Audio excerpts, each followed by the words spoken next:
Hello students, my name is Manish. आज मैं लेकर आया हूँ प्रश्न बैंक कक्षा 12वीं विषय भौतिक शास्त्र, जो विमर्श पोर्टल द्वारा 19 मार्च 2021 को जारी किया गया है। स्टूडेंट को वीडियो अच्छा लगे तो लाइक करें, शेयर करें और कमेंट्स करें। इनका सॉल्यूशन चाहते हो तो आप लोग कमेंट जरूर करें। माँ परमेश्वरी कोचिंग क्लास इसका कमिंग सून में सॉल्यूशन प्रोवाइड करेगा। बहुत ही जल्द आपको इसके सॉल्यूशन को प्रोवाइड किया जाएगा। तो स्टूडेंट चाहते हैं कि इसके सॉल्यूशन तो कमेंट बॉक्स में ज़रूर बताएं। इसके स्टूडेंट पीडीएफ को माँ परमेश्वरी कोचिंग क्लास के टेलीग्राम चैनल के लिंक के माध्यम से डाउनलोड कर सकते हैं।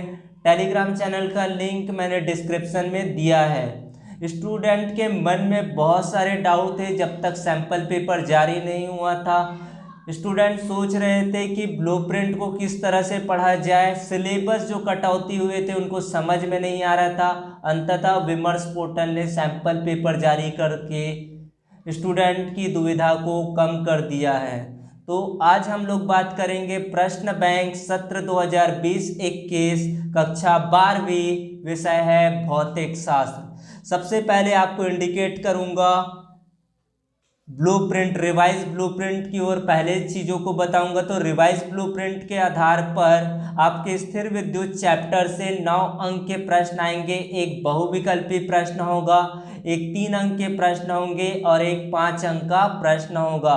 करंट इलेक्ट्रिसिटी यानी कि धारा विद्युत के अंतर्गत 12 अंक आवंटित किए गए हैं। एक बहुविकल्पी प्रश्न, एक रिक्त स्थान, दो अंकों का प्रश्न होगा और 2 3 अंकों का प्रश्न होगा। टोटल इसमें से 4 प्रश्न आएंगे।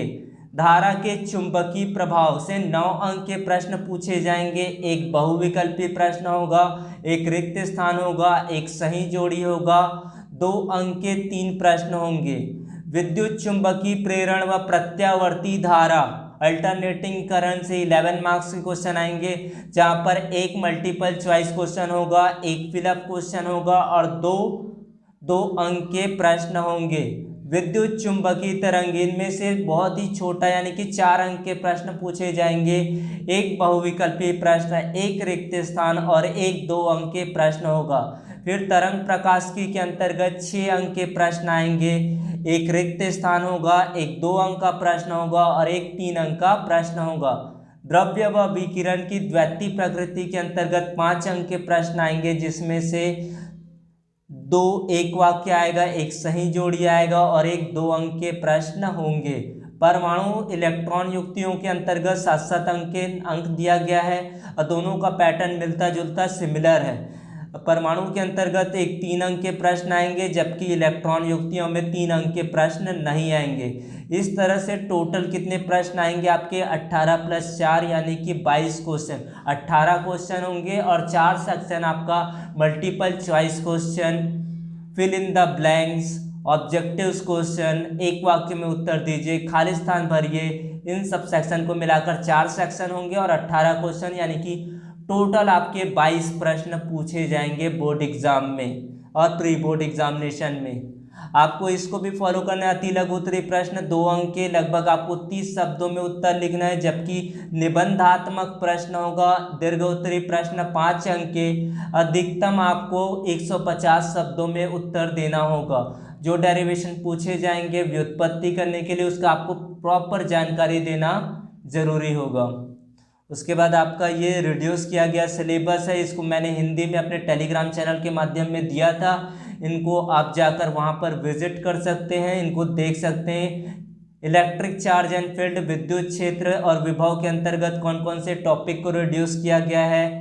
करंट इलेक्ट्रिसिटी, वेव ऑप्टिक्स के अंतर्गत कौन कौन से टॉपिक को रिड्यूस किया गया है। मैंने सारी चीज़ों को वीडियो के माध्यम से भी समझाई थी, साथ ही साथ आपको पीडीएफ भी दिया था, तो आप वहां से जाकर इनको समझ सकते हैं। अब मेन चलते हैं कि और इन सब का डिजिटल सामग्री भी दे दिया गया है। जिन टॉपिक्स आपको समझ में नहीं आया है तो इनके सब लिंक्स दिए गए हैं, जहां से इन चैप्टर को अच्छे तरीके से आप समझ सकते हैं। सहायक डिजिटल सामग्री है जिनकी मदद से हर चैप्टर को आप समझ सकते हैं। सारा का लिंक दिया गया है, इस लिंक को आप फॉलो करते हैं तो इनके वीडियो मटेरियल अवेलेबल हो जाएंगे इन चैप्टर के और इनको अच्छी तरीके से आप समझ सकते हैं।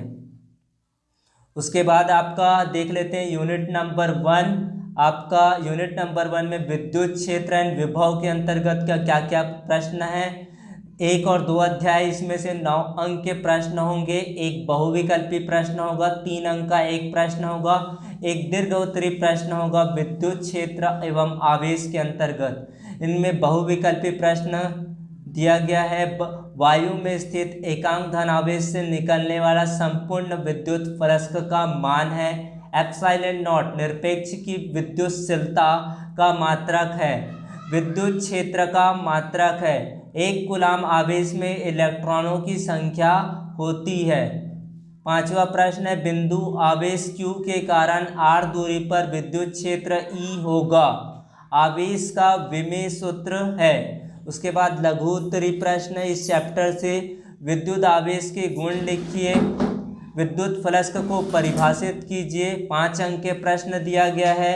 गॉस के नियम से कूलाम का नियम लिखिए। विद्युत द्विध्रुव किसे कहते हैं, इसके कारण अक्षीय और निरक्षीय स्थिति में विद्युत क्षेत्र की तीव्रता ज्ञात कीजिए। ये सारे आईएमपी क्वेश्चन मैंने भी निकाले थे फर्स्ट चैप्टर के अंतर्गत, जहां पर आप टेलीग्राम चैनल के माध्यम से देख सकते हैं।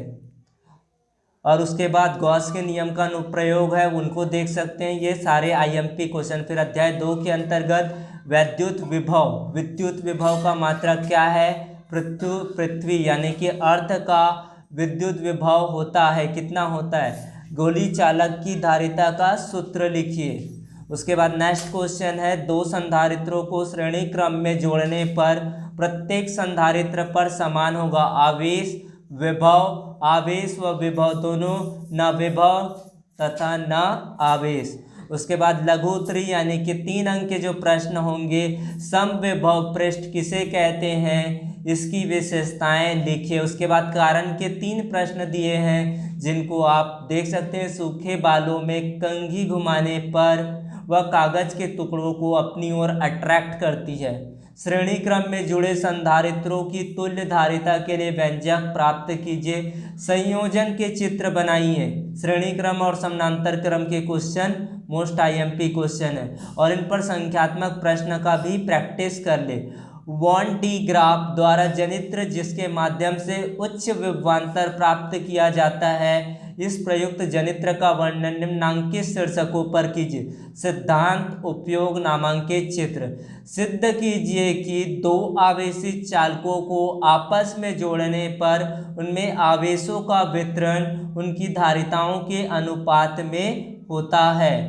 उसके बाद आपके यूनिट 2 से आपका करंट इलेक्ट्रिसिटी के अंतर्गत, ये ब्लूप्रिंट आपको पहले ही बता दिया था। पहले इसके ऑब्जेक्टिव्स देखते हैं। किसी चालक में विद्युत प्रवाह है, ओमी प्रतिरोध क्या होता है, विद्युत धारा का एसआई मात्रक क्या होता है, फिर इनमें खालिस्तान भी पूछा जाएगा। विभव प्रवणता का एसआई मात्रक खालिस्तान है। मीटर सेतु खालिस्तान के सिद्धांत पर कार्य करता है। किरचॉफ का प्रथम नियम खालिस्तान के संरक्षण पर आधारित है। किरचॉफ का द्वितीय नियम खालिस्तान के संरक्षण पर आधारित है। उसके बाद अति लघु उत्तरी प्रश्न है, ओम का नियम लिखिए। मोटर गाड़ी को स्टार्ट करने पर उसकी हेडलाइट कुछ मंद हो जाती, धीमी हो जाती है, क्यों। किसी सेल का विद्युत वाहक बल नापने के लिए वोल्टमीटर की अपेक्षा विभवमापी अधिक श्रेष्ठ है, क्यों। उसके बाद 3 अंक के प्रश्न है, प्रतिरोध R1, R2, R3 के 3 चालकों को श्रेणी क्रम में जोड़ा गया है। नामांकित चित्र द्वारा तुल्य प्रतिरोध का व्यंजक प्राप्त कीजिए। किसी सेल के विद्युत वाहक बल, विभवांतर एवं आंतरिक प्रतिरोध में संबंध स्थापित कीजिए। उसके बाद एक आंकिक प्रश्न दिया गया, किसी कार की संचायक बैटरी का विद्युत वाहक बल 12 वोल्ट है, यदि बैटरी का आंतरिक प्रतिरोध 0.4 ओम हो तो बैटरी से ली जाने वाली अधिकतम धारा का मान क्या है। उसके बाद आपका दीर्घ उत्तरी प्रश्न 5 अंक के प्रश्न होंगे। मीटर सेतु की सहायता से किसी तार का प्रतिरोध ज्ञात करने के लिए प्रयुक्त शीर्षकों के अंतर्गत वर्णन कीजिए। सूत्र की स्थापना, सिद्धांत, विद्युत परिपथ का नामांकित चित्र। उसके बाद एक और आंकिक प्रश्न दिया गया, विभवमापी के तार की लंबाई 280 सेंटीमीटर पर एक लेखलांसी सेल संयुक्त होता है। जब इस सेल को श्रेणी क्रम में तथा एक डेनियल सेल को जोड़ दिया जाता है तो संतुलन बिंदु 480 सेंटीमीटर की दूरी पर आता है। दोनों सेलों के विद्युत वाहक बल की तुलना कीजिए। उसके बाद यूनिट क्रमांक 3 गतिमान आवेश एवं चुंबकत्व के अंतर्गत पहले ऑब्जेक्टिव टाइप के क्वेश्चन क्या है। एक गतिमान आवेश उत्पन्न करता है केवल चुंबकीय क्षेत्र, विद्युत एवं चुंबकीय क्षेत्र दोनों केवल विद्युत क्षेत्र। एक आवेशित कण समचुंबकीय क्षेत्र में इसके समानांतर प्रवेश करता है तो कण का पथ कैसा होगा। उसके बाद आपका खाली स्थान है। लॉरेंज बल का सूत्र खाली स्थान है। आदर्श वोल्टमीटर का प्रतिरोध खाली स्थान होता है। किसी पदार्थ की चुंबकीय क्षेत्र में चुंबकन अर्जित करने के सामर्थ्य को, शक्ति को खाली स्थान कहते हैं। उसके बाद सही जोड़ी के क्वेश्चन पूछे जाएंगे। चुंबकीय क्षेत्र, चुंबकीय आघूर्ण, चुंबकीयशीलता, एंटन नियतांक क्या होते हैं। आपके कॉलम बी में भी दिया गया है। अ को ब खंड से मैच करना। उसके बाद अति लघुत्तरी प्रश्न है। अमीटर और वोल्ट मीटर में अंतर लिखिए। एम्पियर का परिपथी नियम लिखिए। चुंबकीय क्षेत्र रेखाओं का गुण लिखिए। उसके बाद यूनिट क्रमांक 4 प्रत्यावर्ती धारा विद्युत चुंबकीय प्रेरण के अंतर्गत क्या क्या पूछे जा सकते हैं। विद्युत चुंबकीय प्रेरण में प्रेरित विद्युत वाहक बल निम्न से स्वतंत्र होता है। स्वप्रेरकत्व का मात्रक, भंवर धाराओं का उपयोग किया जाता है। लेंज का नियम संबंधित है। अगर इसके सॉल्यूशन चाहते हो तो स्टूडेंट कमेंट बॉक्स में एक बार जरूर लिखें। आपको बहुत ही जल्द लगभग 2 से 3 दिनों में इनके सॉल्यूशन को प्रोवाइड किया जाएगा। जब तक आप कमेंट नहीं करोगे आपका कोई डाउट क्लियर नहीं कराया जाएगा। तो आप लोग कमेंट जरूर करें। इनका अगर सॉल्यूशन चाहते हो तो टेलीग्राम चैनल को ज्वाइन नहीं किए हो तो टेलीग्राम चैनल को फर्स्ट ज्वाइन कर लो और साथ ही साथ यूट्यूब चैनल को भी सब्सक्राइब कर लो ताकि आपको कोई दिक्कत ना हो। तो उसके बाद रिक्त स्थान दिया गया है। प्रत्यावर्ती धारा जनित्र खाली स्थान के सिद्धांत पर कार्य करता है। स्वप्रेरण और अनुन्य प्रेरण में क्या अंतर होती है। भंवर धाराओं के दैनिक जीवन में 3 अनुप्रयोग लिखिए। उसके बाद दीर्घोत्तरी टाइप के क्वेश्चन में यदि हमें आंतरिक ऊर्जा को प्रत्यावर्ती धारा में परिवर्तित करना हो तो प्रयुक्त विद्युत यंत्र कौन सा होगा। उस यंत्र की संरचना सहित कार्यविधि को समझाइए।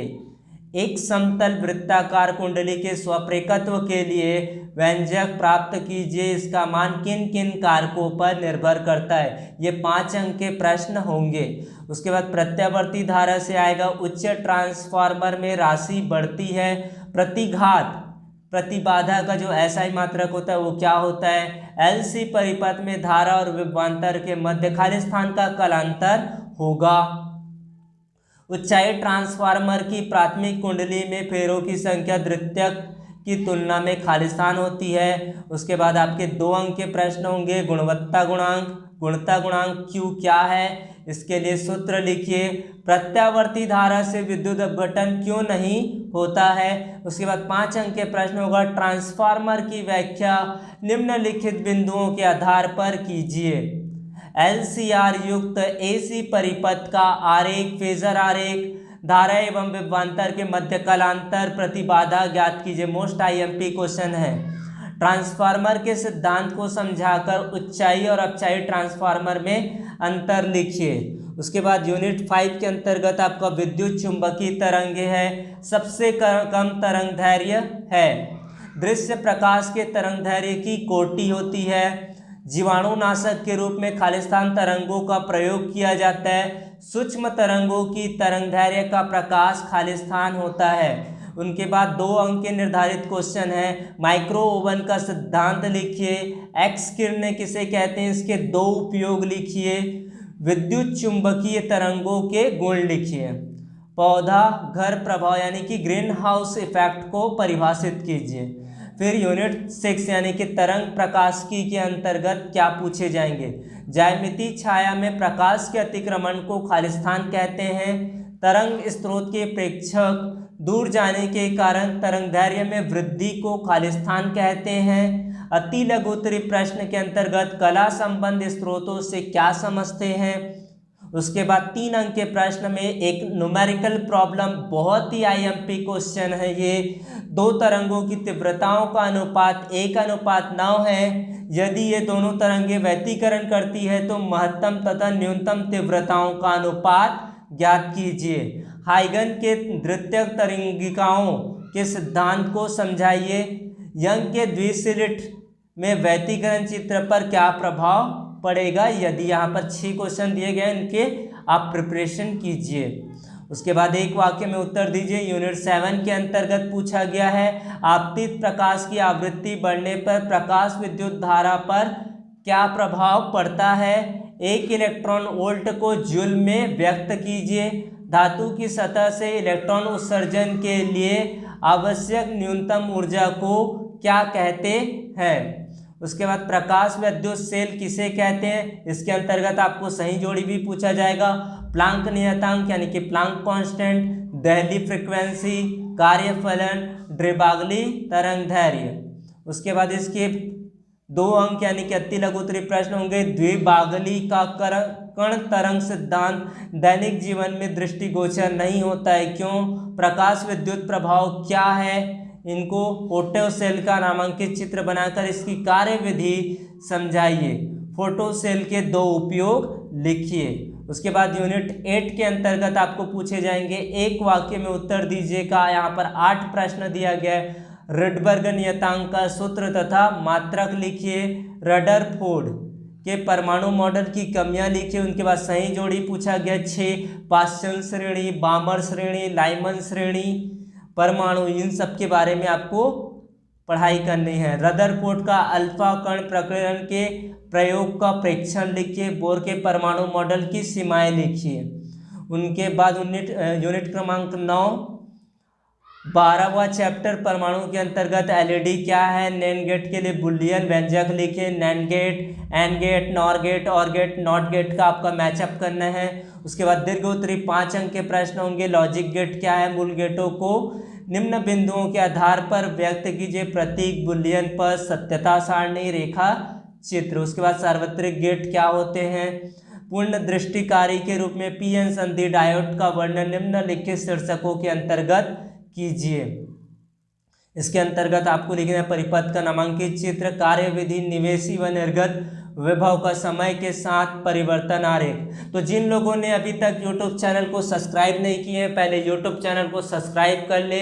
इनके बहुत ही जल्द 2 से 3 दिनों के अंतर्गत आपको सॉल्यूशन माँ परमेश्वरी कोचिंग क्लास की ओर से प्रोवाइड किया जाएगा। तब तक आप लोग इनका प्रिपरेशन कीजिए। कहीं पर अगर डाउट है तो आप लोग क्लियर कर सकते हैं कमेंट बॉक्स के माध्यम से, टेलीग्राम चैनल के माध्यम से। तब तक के लिए विदा दे।